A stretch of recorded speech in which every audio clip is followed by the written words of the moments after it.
और क्या हाल चाल? नया साल, क्या रिजोल्यूशन ले रहे हैं आज इस ईयर के लिए? हाँ, अच्छा छोड़ो, इस साल लास्ट ईयर क्या रिजोल्यूशन लिए थे? हाँ, मोह माया त्यागना है, क्या त्याग पाए? हाँ, लगता है ऐसा, लगता है ऐसा कि त्याग दिए हैं, ठीक है, लेकिन त्याग नहीं पाएंगे। अगर त्याग देंगे तो फिर गौतम बुद्ध की तरह मोक्ष की प्राप्ति हो जाएगी।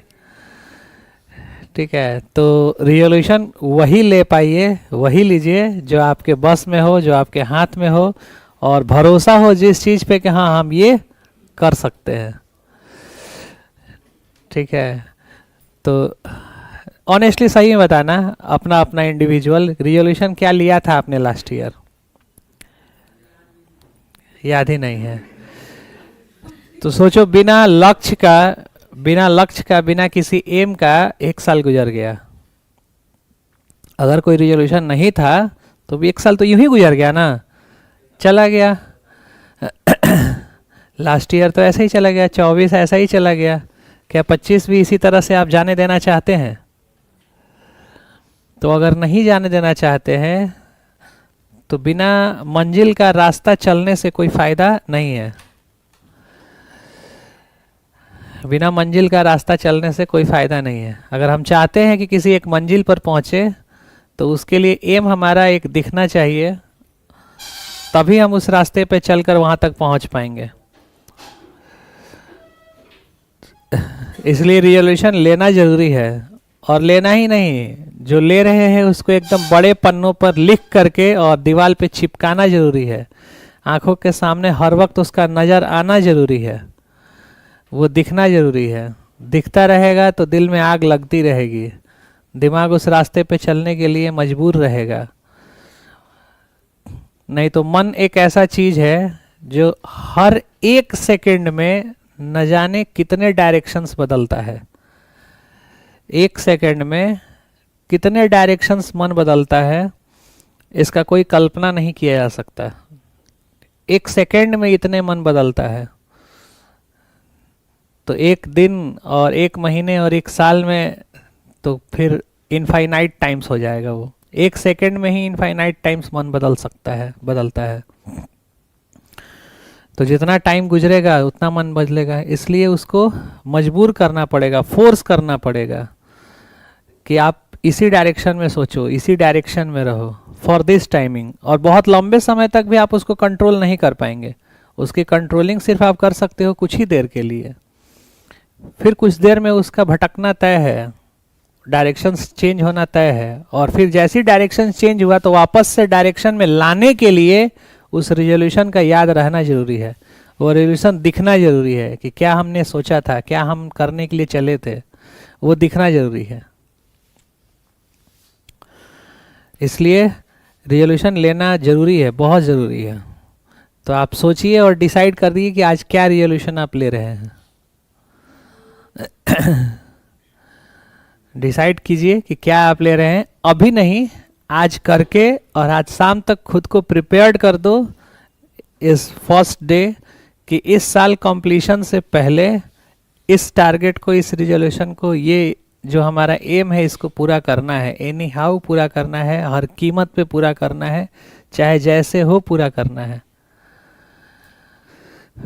अगर सेट कर पाएंगे तभी अपने मन को कंट्रोल कर पाएंगे, वरना मन किसी के कंट्रोल में नहीं रहता है, किसी के नहीं, आपका, हमारा, सबका भटकता ही रहता है, हर पल भटकता है। आपको क्या लगता है कि आज फर्स्ट जन है, बहुत सारे बच्चों का शायद कॉल भी गया था सोनू के ऊपर कि आज क्लास बंद कर दिया जाए। ठीक है, कुछ आप में से ही किए होंगे। और सोनू भी चाहता था कि आज क्लास बंद हो जाए ताकि थोड़ा सा आराम से घर पे रहने को मिल जाए। और ऐसी बात नहीं है कि यीशु सर भी नहीं चाहते थे या मैं भी नहीं चाहता था। कल से कल शाम तक 7 बजे तक कई बार दिमाग में ख्याल आया कि छोड़ो रहने दो, कल बंद कर देते हैं, कल खुद का अपना टाइम थोड़ा सा अपने फैमिली के साथ दिया जाए, अपना पर्सनल कुछ लिया जाए, कुछ किया जाए। ठीक है, कई बार मन में आया ये बात। जब भी मन में इस तरह की बात आती थी तो जब इंस्टीट्यूशंस एस्टैब्लिश्ड हुई थी और जो सोच, जो एम हम लोग लेकर चले थे उसके ऊपर ध्यान चला जा रहा था, बार बार उसके ऊपर ध्यान चला जा रहा था। तो जब भी इस तरह का मन में ख्याल आता है तो जो आपका एम है, फिर अगर आप उसको याद करेंगे कि क्या हम सोच रखे थे और क्या हमें करना था और कहाँ हम पहुँच पाए हैं, तो फिर आपका जो भटका हुआ मन है वो वापस रास्ते पे आ जाएगा। और यही तरीका है, इसी तरीके से ही आप कर सकते हैं। ठीक है, इसी तरीके से आप कर सकते हैं। तो मन को कंट्रोल करने का यही एक रास्ता है, दूसरा कोई नहीं। ठीक है, तो इस 1 जैन पर मैं सजेस्ट करूंगा आपको कि एक एम डिसाइड करके अपना एक रिजोल्यूशन, एक जो आप करना चाहते हैं वो आप लीजिए, उसको बड़े अक्षरों में पेपर पे लिखिए, अपने आसपास जो आपको हर बार दिखने वाली चीज़ है, ठीक है, उसके वॉलपेपर पे लगाइए, फ़ोन के वॉलपेपर पे लगाइए, ताकि वो हर बार दिखता रहे। जब भी मन थोड़ा सा इधर उधर हो तुरंत सामने दिख जाए कि वो वापस खींच के लाएगा, मजबूर करेगा। और दूसरा एक चीज़ कि मैं हर बार जैसे कहता हूँ, आज भी मैं आपको याद दिला रहा हूँ बस, और आप कॉपी पे कहीं लिख भी लेना कि इंटेलिजेंसी से आप अपने गोल को अचीव नहीं कर पाएंगे। आप पढ़ने में बहुत अच्छे हैं, बहुत तेज हैं, ब्रिलियंट आपका माइंड है, लेकिन उस ब्रिलियंट माइंड से आप किसी एग्जाम को क्रैक नहीं कर पाइएगा, कोई एग्जाम आपसे निकल नहीं पाएगा। अगर खूब इंटेलिजेंट है, इंटेलिजेंट खूब है, आप बहुत ब्रिलियंट आप हैं, ठीक है, बहुत आप ब्रिलियंट हैं, आप अचीव नहीं कर पाइएगा गोल। सिर्फ intelligency not achieve the goal. Intelligency के साथ साथ प्रैक्टिस अगर एक वर्ड जोड़ दिया जाए तब शायद हम अचीव कर सकते हैं गोल। ठीक है, तब शायद अचीव कर सकते हैं गोल। इंटेलिजेंसी के साथ एक वर्ड प्रैक्टिस जोड़ दिया जाए तो शायद अचीव कर सकते हैं, लेकिन इंटेलिजेंसी को काट दीजिए और केवल प्रैक्टिस प्रैक्टिस प्रैक्टिस आप जोड़ दीजिए, 100% अचीव कर सकते हैं हम गोल को। तो दिमाग आपका कितना भी ब्रिलियंट हो, आपको लगता है कि कोई बच्चा बहुत तेज है, बहुत अच्छा है, बहुत पढ़ने में तेज है, प्रैक्टिस नहीं रहेगा, नहीं होगा। और कोई बच्चा बहुत पढ़ने में तेज ना हो, एकदम डल हो, लोल हो, बकलोल हो, जो आप कह लीजिए इन शब्दों में, लेकिन केवल एक ही चीज है उसके पास, अभ्यास, प्रैक्टिस करने का हुनर वो जानता है, 8 घंटा बैठने का हुनर उसके पास है। कुछ समझ में नहीं उसको आता, देख करके कुछ पता ही नहीं चलता कि क्या हम देख रहे हैं, कैसा क्वेश्चन आएगा। जैसे जीएस वाले पेपर में आपका होता है, जब जीएस वाले पेपर के लिए आप history, geography, economics, current affair आप निकालते हो तो पता चलता है कि हम करंट अफेयर में क्या ही पढ़े, कुछ नहीं पता चलता। तो उस तरीके का कि हम टेक्निकल पेपर साइंस पढ़ रहे हैं, कुछ समझ नहीं आ रहा है, लेकिन बस एक चीज मन में है कि ना हमको खाली पढ़ना है, समझ में आए चाहे ना आए, पढ़ना है, अभ्यास करना है, प्रैक्टिस करना है। हमसे नहीं बना, जो सवाल सर ने बताया है, जो सवाल सर ने कराया है, जिस तरीके से कराया है, कम से कम एटलीस्ट उस तरीके पे एग्जैक्टली वैसा सवाल आए तो हम कर दें, इतना तो अभ्यास करके जाना है। बस केवल अभ्यास अगर कर ले तो 100% अचीवमेंट होती है। इसका जीता जागता नमूना आप अभी कल परसों जो आया था लड़का, क्या नाम था उसका, श्रीकांत। श्रीकांत जब यहाँ से बात कर रहा था तो आप उसके शब्दों पे गौर कर रहे थे, कैसे बोल रहा था वो, हाँ, याद को आध हो जाएगा, याद को क्या बोल रहा था, आध हो जाएगा। ठीक है, आप उसके भाषा से आप पकड़िए उसको कि कितना ही वो ब्रिलियंट है, कहाँ वो गया होगा, लेकिन हर तरीके का रिजल्ट है, केवल क्या है, प्रैक्टिस से। और उसके मुंह पर भी हम ये बात बोल रहे थे, जब वो स्टार्टिंग में आया था, उस दिन भी आपको बोले थे कि जब वो स्टार्टिंग में आया था उसको पता ही नहीं था कि क्या होता है फोर्स, क्या होता है मोमेंट, मोमेंट कैसे निकलता है, मोमेंट का मतलब क्या होता है, कुछ भी जानकारी नहीं थी, कुछ नहीं। हाँ, बस एक ही चीज उसके पास था, कंसंट्रेशन से सुनना और जो कहा गया बस उसको फॉलो करना। इसके अलावा वो उसके पास कुछ था ही नहीं मेरिट में, बाकी सारे डिमेरिट ही थे। मेरिट एक ही चीज था कि वो चीज़ों को क्लास में एकदम ऑब्जर्व करता था कि क्या कहा जा रहा है, और घर पे जा कर के उसकी प्रैक्टिस बहुत अच्छे से करना। इसके अलावा उसके पास कोई मेरिट नहीं थी।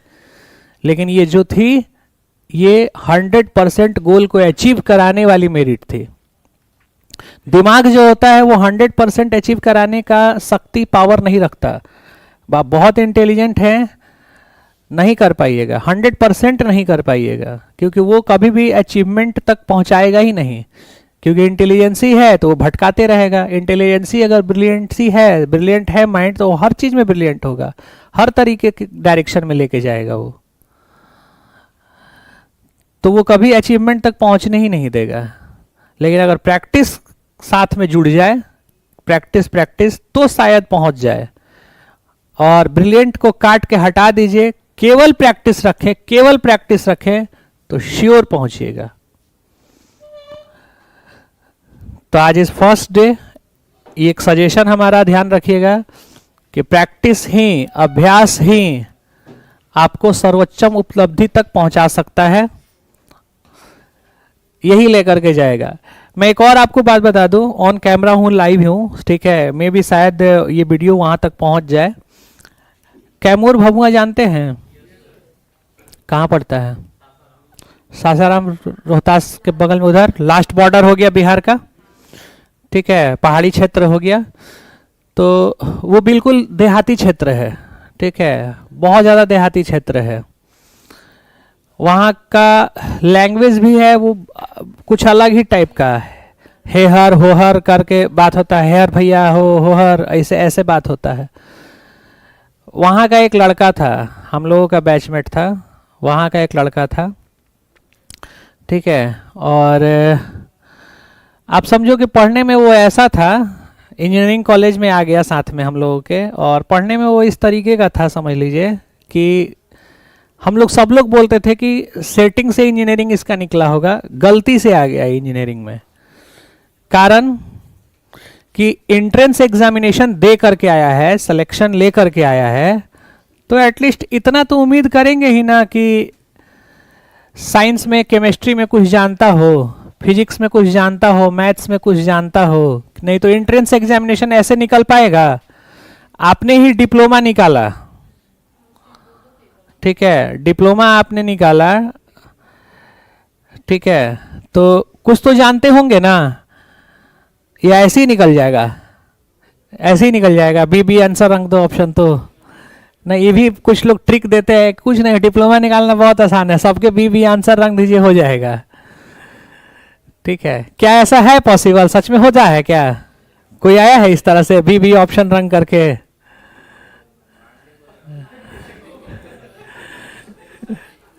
अरे पूरी क्लास यार पांडे के पीछे क्यों पड़े रहते हो हर वक्त?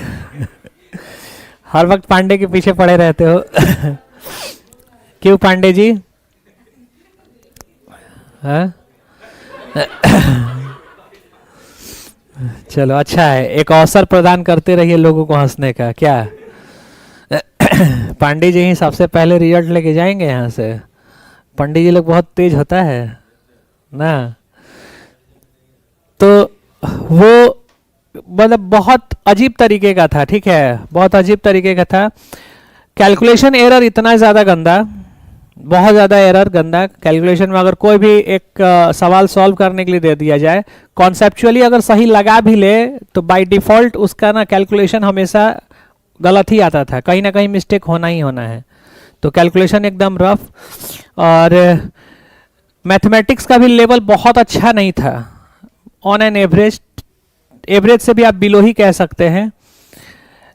वो कहता था कि इंजीनियरिंग जो है ना बाय लक निकल गया, क्योंकि एग्जामिनेशन से पहले कुछ क्वेश्चन बैंक का हम लोगों ने देखा था और वही उठ करके आ गया, लड़ गया।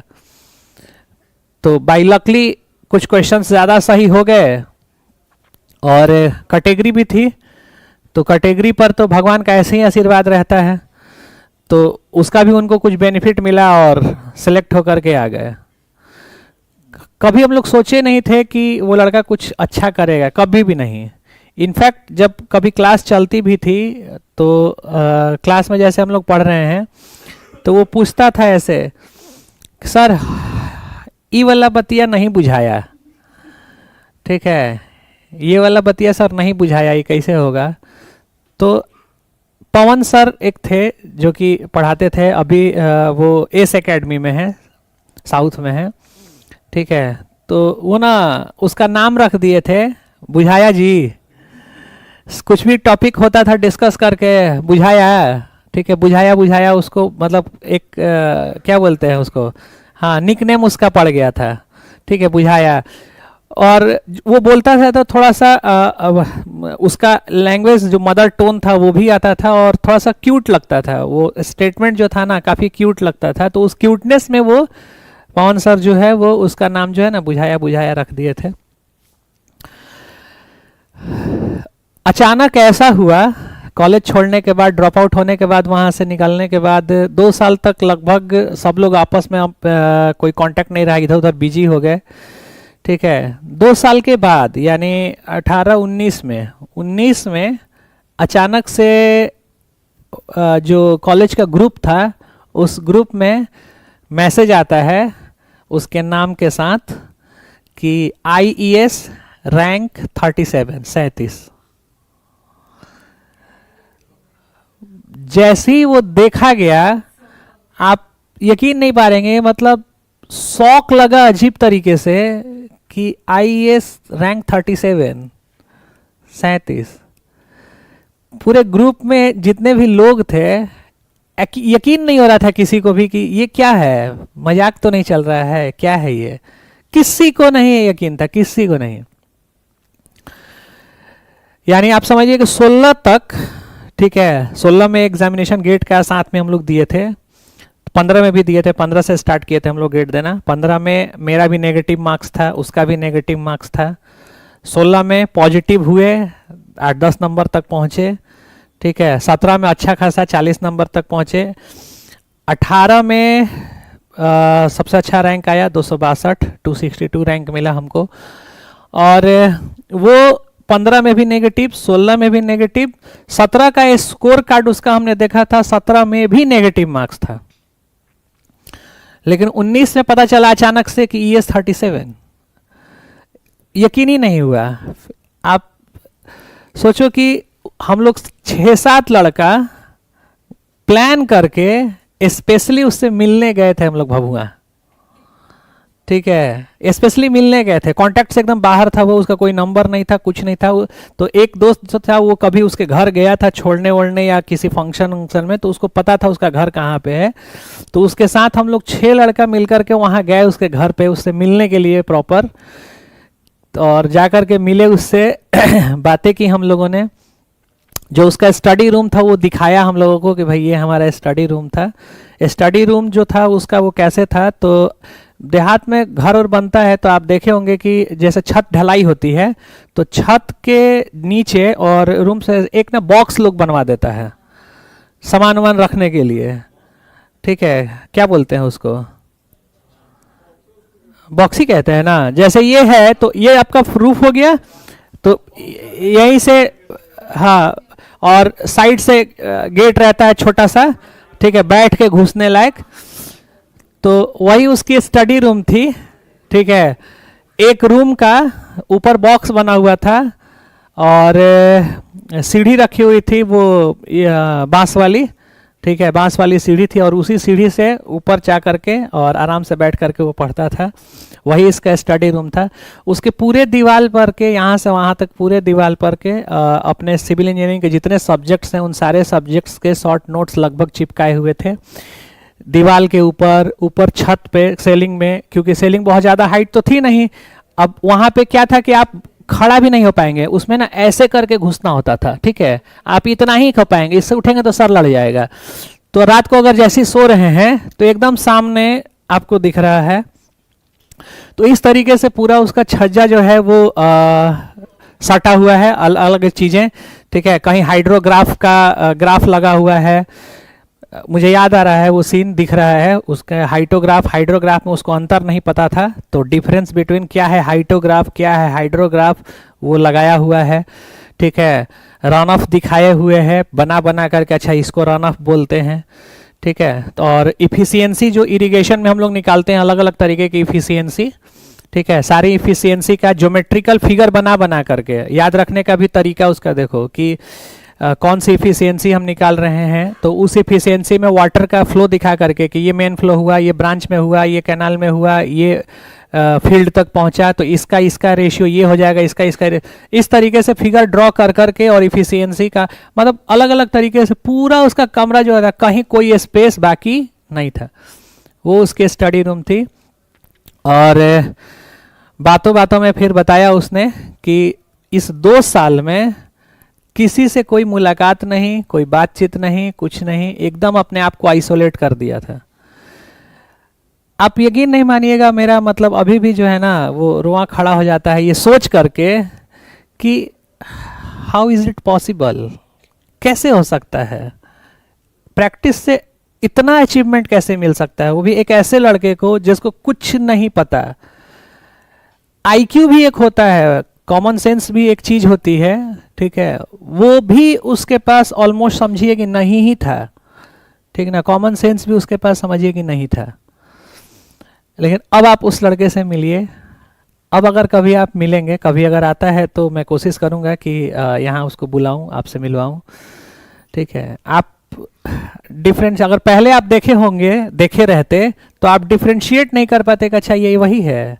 अब उसकी पर्सनालिटी कुछ अलग ही लेवल की हो गई है। तो ये सब सिर्फ हुआ है प्रैक्टिस के दम पे, ठीक है, केवल प्रैक्टिस के दम पे। अगर इंटेलिजेंसी से रिजल्ट होता है तो हमारे बैचमेट्स थे रूपक, उनका सबसे पहले सिलेक्शन हुआ रहता है, लेकिन आज तक उनका कुछ भी नहीं हुआ, ठीक है। सबसे पहले सिलेक्शन हुआ रहता है क्योंकि हम लोग बैच के ओवर ब्रिलियंट माने जाते थे, ओवर ब्रिलियंट, ठीक है। ओवर ब्रिलियंट का मतलब समझ लीजिए, ओवर ब्रिलियंट माने जाते थे। हमारे बैचमेट्स थे आशुतोष कुमार दरभंगा से, उनके भैया एसडीएम हैं, उनकी भाभी एसडीएम हैं, सब लोग बीपीएससी होल्डर है, पढ़ाई लिखाई का अच्छा माहौल है उनके घर में। और उनका भी जो मैथमेटिक्स का लेवल था, फिजिक्स का जो लेवल था, बहुत हाई लेवल का, बहुत हाई लेवल का, ठीक है, बहुत हाई लेवल का। मतलब इतना हाई लेवल का था कि समझ लीजिए जब वो खुद तैयारी करने के लिए कोटा गए थे बंसल क्लास में, तो वहाँ का फैकल्टी उनको ऑफर कर दिया था उसी समय क्लास लेने के लिए कि आप पढ़ोगे क्या, ठीक है। क्योंकि फैकल्टी से जब वो डिस्कस करने लगते थे फिजिक्स के लेवल पे तो वही फैकल्टी हाथ जोड़ लेता था, मतलब इस लेवल का। लेकिन आज तक कुछ नहीं है। अभी भी अगर वो कैमरे में हमारी बात को सुन रहे होंगे तो अशोक राजपथ में अभी भी रूम लेकर के वो पढ़ रहे हैं। और आशुतोष जी, आपका रिजल्ट तब तक नहीं होगा जब तक आप प्रैक्टिस नहीं कीजिएगा, ये भी बात सुन लीजिए। क्योंकि उनको ना कॉन्फिडेंस रहता है अपने ब्रिलियंसी का कि हम बहुत तेज हैं, और यही तेज उनको पिछले 7 सालों से 8 सालों से हर बार बर्बाद करता है। तो प्रैक्टिस ही केवल एक ऐसी चीज है जिससे आप अचीवमेंट हासिल कर सकते हैं।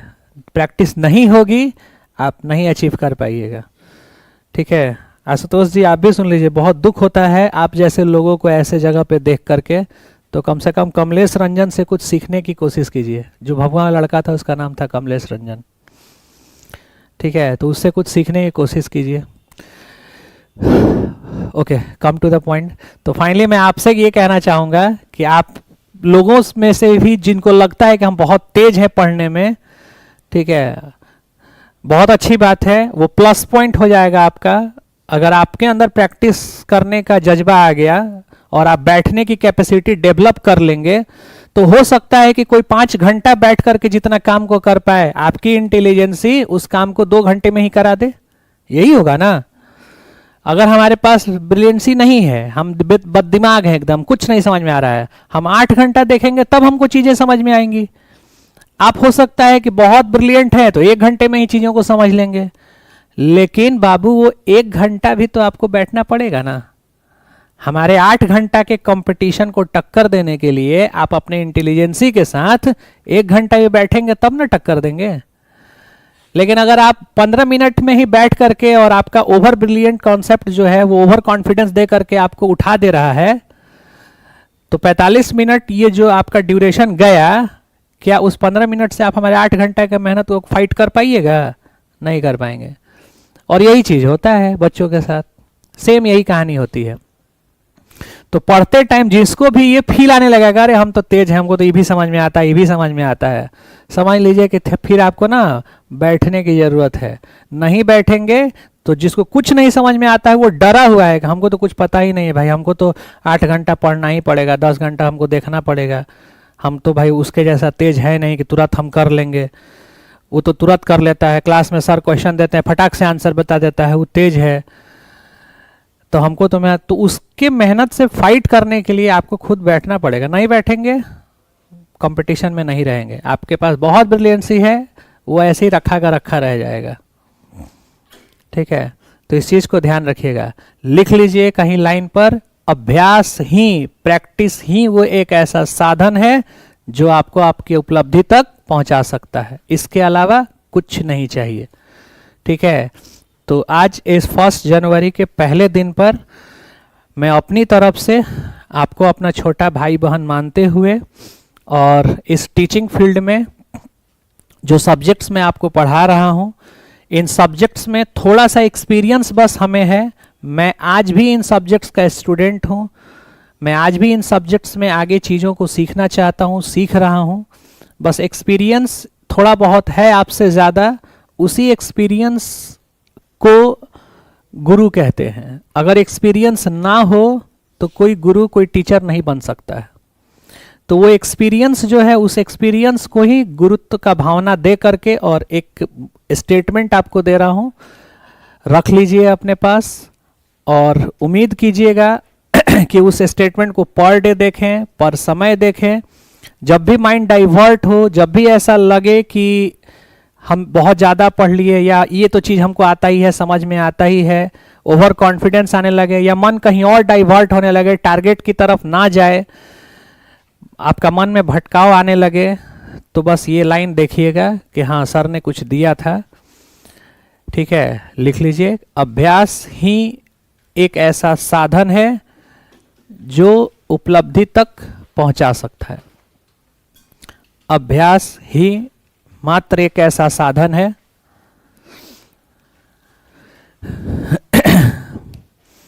अभ्यास ही मात्र एक ऐसा साधन है